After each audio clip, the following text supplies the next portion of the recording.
Okay, let's dive right into this. Imagine doing just one simple exercise every single day. No jumping around, no heavy weights, no complicated workout plans to memorize. Just holding your body totally still. Sounds incredibly easy, right? Well, today we are breaking down exactly what happens to your body and your mind when you actually commit to holding a plank every single day for a month. Everyone wonders if this one simple, no-equipment exercise is the magic secret to a shredded six-pack. Or conversely, if it's just going to leave you shaking on your living room floor, deeply questioning your life choices. That is the big mystery we're going to uncover as we explore the real physical and mental realities of this challenge. So day one, your confidence is usually sky high. You get into position, you start the timer on your phone, and you think to yourself, hey, this won't be that hard. But then, 20 seconds pass, your shoulders start burning, your core completely tightens up, your arms start doing that little uncontrollable shake, and suddenly, time is moving slower than it ever has in your entire life. Because unlike exercises where you're moving around, planks force your muscles to just stay under this constant, unyielding tension. Let's map out this 30-day journey chronologically.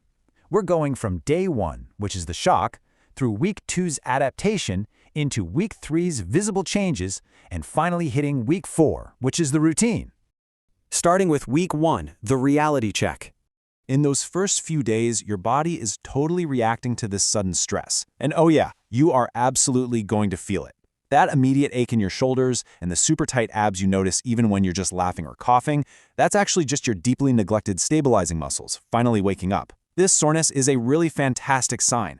It means your body is rapidly recruiting new muscle fibers and adapting to the pretty rigorous demand of holding your entire body weight stable against gravity. But here's the thing, while the physical burn is undeniably tough, the true hurdle in week one is actually the mental patience it requires. You're forced to literally sit in discomfort with absolutely nowhere to escape. Fast-paced workouts distract you, but planking, it forces you to just sit with the burn. Every single second stretches out when your body is shaking and that timer seems totally frozen in place.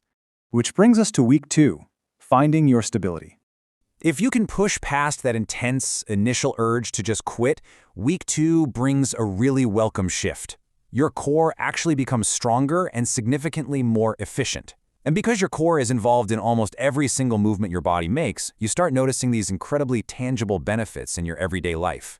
The plank that felt literally impossible a week ago suddenly becomes manageable. You'll find that bracing yourself to lift a heavy box, or even just balancing on a moving subway train, takes noticeably less effort. You are talking better posture, improved balance, and even less lower back discomfort. All right, week three, the abs myth. Okay, so this is the massive reality check for the biggest reason most people try this challenge in the first place. While planks absolutely strengthen your abdominal wall, it's literally like laying solid bricks. Revealing those bricks depends entirely on melting the body fat covering them, and that is driven by nutrition. Planks build the powerful core strength underneath, but it's your overall calorie balance that actually burns the body fat to show it off. But please don't let that discourage you, because the actual real-world results you get by week three are fantastic. Even without some magical six-pack suddenly popping out, you are still going to notice a distinctly tighter feeling stomach and visibly better posture. Plus, you'll find that simple everyday activities, like carrying heavy groceries or just sitting upright at your desk without totally slouching over, feel so much more natural and require way less effort. Moving into week four, discipline over motivation.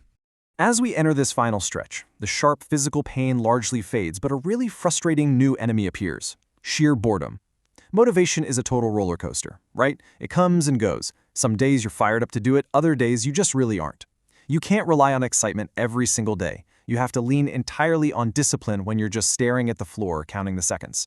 Discipline is what keeps you going when that initial thrill is completely gone. But before we celebrate hitting the finish line, we have to talk about the one major thing that can derail all of this progress: your form. Listen, a 30-second perfect plank is infinitely better than a 2-minute sloppy one. So many beginners either hike their hips up way too high or let them sag down too low. Both of those mistakes heavily reduce the effectiveness of the exercise, and honestly, they massively increase your risk of injuring your lower back and your shoulders. By ensuring you hit a few very specific form checkpoints, you guarantee that the exercise is safely targeting the exact right muscles. You need a completely straight body line from your head down to your heels, a tight core, actively engaged glutes, a neutral neck position, so don't look up at the ceiling or totally drop your head down. And absolutely crucially, steady, controlled breathing. Finally, the final results and beyond. When you actually cross day 30, the biggest takeaway isn't just the physical strength. Though let's be real, the stronger core muscles and endurance are pretty incredible. It's the increased body awareness and the powerful mental momentum you've built. You literally gain greater mental toughness by proving to yourself that you can set a daily goal and actually stay consistently committed to it, day in and day out. And that mindset of consistency, it often spreads like wildfire into entirely different parts of your life. But we do have to be completely realistic here. Planking every single day is not a complete fitness plan. Doing the exact same exercise daily can eventually lead to overuse discomfort if you totally ignore your body's need for recovery. It's not going to magically replace a full workout of cardio and strength training, and it definitely won't replace healthy eating habits. So, you've built this amazing foundation and some serious mental toughness, which leaves us with one critical question to ponder. How are you going to integrate this newfound core discipline into a broader, more balanced fitness routine going forward?